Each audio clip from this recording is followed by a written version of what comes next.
Bismillahirrahmanirrahim. Assalamualaikum warahmatullahi wabarakatuh. Alhamdulillahirabbil alamin. Allahumma shalli wa sallim ala sayyidina Muhammad wa ala ali Muhammad. Kita bertemu lagi di channel Taufik NR Studios dalam pelajaran Pendidikan Agama Islam dan Budi Pekerti kelas 7. Masih lanjutan materi sebelumnya, ini merupakan bagian ketiga yang membahas materi berempati itu mudah, menghormati itu indah. Akan tetapi pada bagian ini mengkhususkan pada menumbuhkan perilaku empati. Sebagai awalan, marilah kita membaca doa sebelum belajar bersama. Bismillahirrahmanirrahim. Rabbi zidni ilma warzuqni fahma. Amin.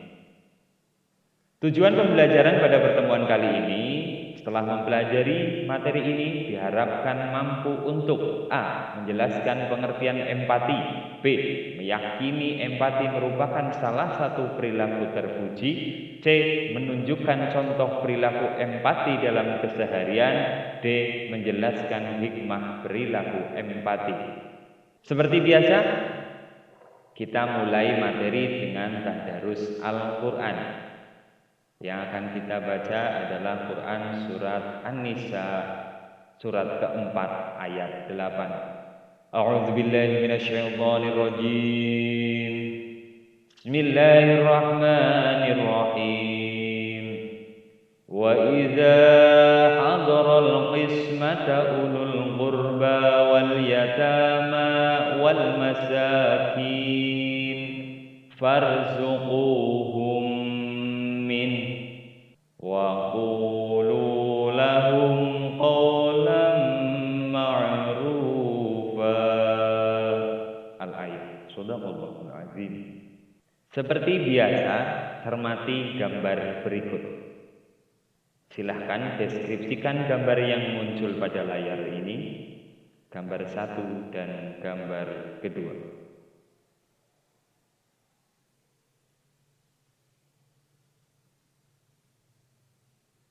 Oke, saya rasa cukup. Kita lanjutkan pada pembahasan. Perilaku empati merupakan salah satu perilaku terpuji atau biasa disebut dengan akhlakul karimah atau akhlakul mahmudah. Apa itu empati? Mari kita bahas pengertiannya. Secara bahasa, empati artinya mengetahui dan merasakan perasaan orang lain. Sedangkan secara istilah, empati adalah kemampuan untuk mengetahui, merasa mengalami yang dialami oleh orang lain, merespon dan mengekspresikan terhadap perasaan orang lain. Artinya, kita dapat memposisikan diri sebagai orang lain. Atau juga bisa diartikan merasakan apa yang orang lain rasakan, sehingga memunculkan tindakan sepenuh hati untuk memberikan bantuan kepada orang lain semampu kita. Bagaimana hukum perilaku empati? Mari kita bahas lebih dalam.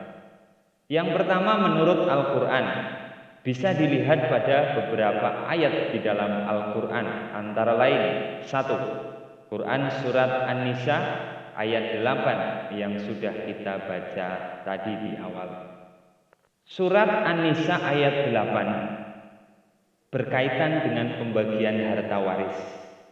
Pada ayat tersebut dijelaskan bahwa wa idza hadaral qismata ulul qurba wal yatama wal masakin, jika pada suatu pembagian harta warisan hadir kaum kerabat, anak yatim, orang-orang miskin, farzuquhum min, kita diperintahkan untuk memberi mereka sebagian atau sekedarnya.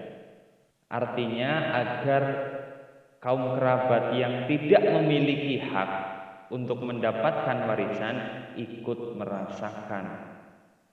Itu merupakan wujud dari perilaku empati atau kasih sayang kepada mereka. Ayat yang kedua yakni Quran surat Al-Maidah ayat 2. Ini juga merupakan dasar perilaku empati. Potongan ayatnya wa ta'awanu 'alal birri wat taqwa. Artinya dan tolong menolonglah kamu dalam mengerjakan kebajikan dan ketakwaan.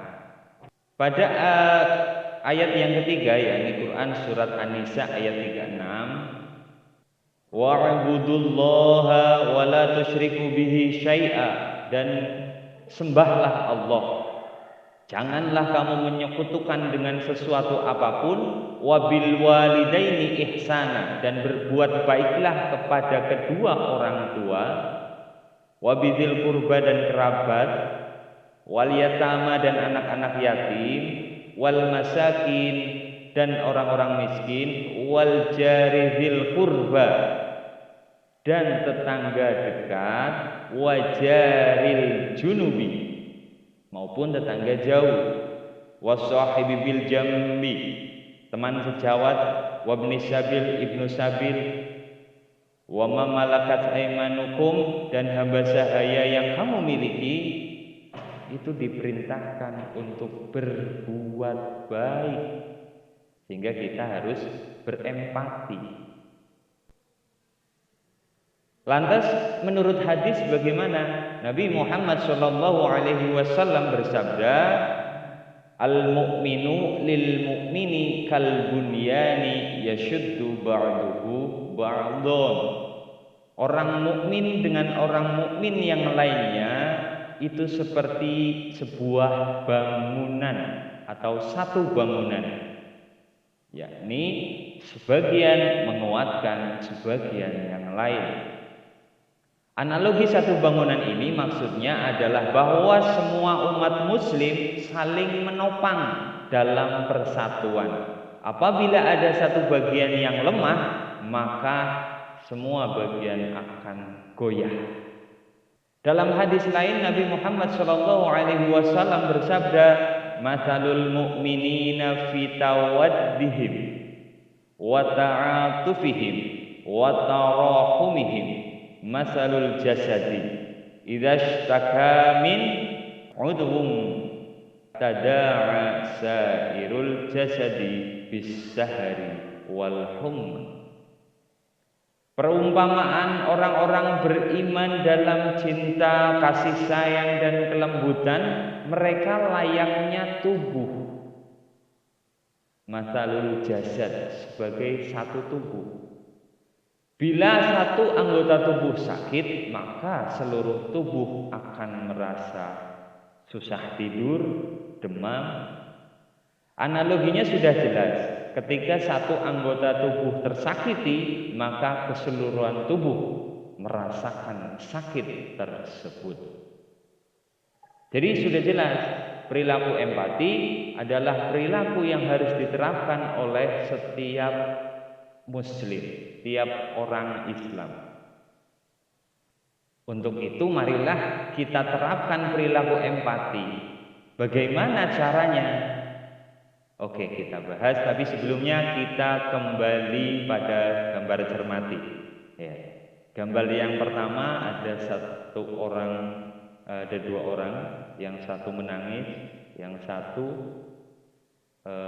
mencoba menenangkan. Jadi misalnya ada teman kamu yang merasa sedih, tanyalah, tenangkanlah, hiburlah dia. Yang kedua, ada dua anak kecil yang sedang berbagi makanan. Ini adalah juga bentuk contoh perilaku empati.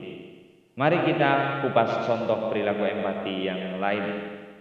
Yang pertama, membayangkan diri kita berada pada keadaan orang lain. Membayangkan kejadian yang dialami orang lain menimpa diri kita dapat menumbuhkan perilaku empati. Yang kedua, peka terhadap perasaan orang lain. Kehidupan manusia tidak lepas dari kehidupan sosial, artinya kita butuh orang lain. Kepekaan kita terhadap orang lain dapat menumbuhkan dan membiasakan diri untuk berperilaku empati kepada orang lain. Yang ketiga, membantu orang lain sesegera mungkin. Dengan memberi bantuan berarti kita telah menunjukkan perilaku empati terhadap sesama. Apabila ingin memberikan bantuan, bantulah mereka dengan ikhlas. Jangan dengan pamer, ingin dipuji orang, ria, ingin dilihat orang. Jadi harus dengan ikhlas. Yang keempat, membahagiakan orang lain. Allah Subhanahu wa taala memerintahkan kepada seluruh umat Islam untuk saling membantu. Ya, ayat tadi ya, wa ta'awanu 'alal birri wat taqwa. Jadi kita harus saling membantu. Bantuan yang kita berikan kepada orang lain dapat memberikan rasa bahagia kepada orang lain. Tentunya apabila orang lain membutuhkan kita bantu, otomatis akan merasakan kebahagiaan. Yang kelima, menjenguk teman yang sakit. Apabila ada teman atau saudara sakit, maka jenguklah. Ketika menjenguk orang sakit juga kita berupaya untuk mendoakan, ya, mohon kesembuhan kepada Allah Subhanahu wa taala. Yang keenam, menghibur teman atau tetangga yang mendapat musibah. Teman atau tetangga merupakan orang yang dekat dengan kita. Berempatilah kepada mereka. Apabila mereka mendapat musibah, maka kamu harus berempati kepada mereka. Bagaimana caranya? Dengan menghibur, dengan memberikan bantuan moral ataupun bantuan material semampu kita. Yang ketujuh, menyedekahkan sebagian harta kepada orang yang membutuhkan. Yang terakhir, menunaikan ibadah puasa. Coba, apa yang kamu rasakan ketika berpuasa? Tentu kamu merasakan lapar dan dahaga selama berpuasa. Rasa itulah yang dirasakan oleh orang-orang yang hidupnya dalam kekurangan.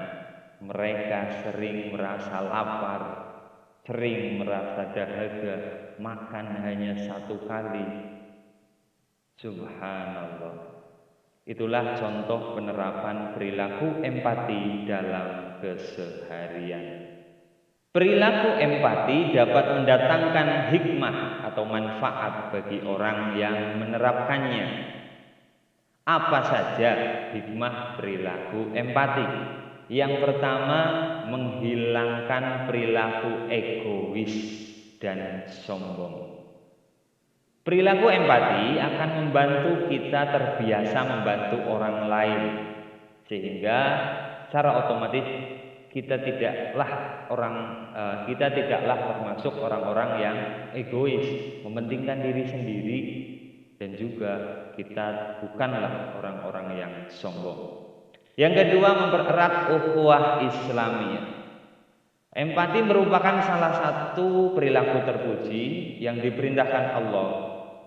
Ketika seseorang berempati kepada orang lain, berarti ia sedang menunjukkan jiwa sosial. Nah, kita sebagai sesama umat Islam, ketika kita berempati maka akan mempererat ukhuwah persaudaraan atau ukhuwah Islamiyah kita. Yang ketiga, mengembangkan kemampuan evaluasi dan pengendalian diri. Perilaku penerapan empati dalam kehidupan sehari-hari dapat melatih seseorang untuk mengontrol, mengevaluasi, dan mengendalikan diri mereka. Itulah diantaranya hikmah perilaku empati. Selanjutnya, evaluasi penilaian harian ataupun kuis. Untuk kuis kali ini, kalian akan mengerjakan 25 soal pilihan ganda dengan mengklik Google Formulir yang terdapat pada tugas classroom. Sekedar mengingatkan, pastikan kamu memiliki kuota internet atau pakai data. Pastikan juga akun Google-nya sudah login. Serta yang terakhir, pastikan kalian menulis password dengan benar. Terima kasih telah menyaksikan video ini hingga akhir. Untuk anak-anakku, tetap semangat belajar. Silahkan dikerjakan kuisnya. Apabila ada kesalahan, itu murni dari saya pribadi. Saya mohon maaf yang setulus-tulusnya. Akhirnya, semoga bermanfaat. Apabila suka, silahkan like, share, dan subscribe. Wallahul muwafiq ila aqwamit thariq. Wassalamualaikum warahmatullahi wabarakatuh.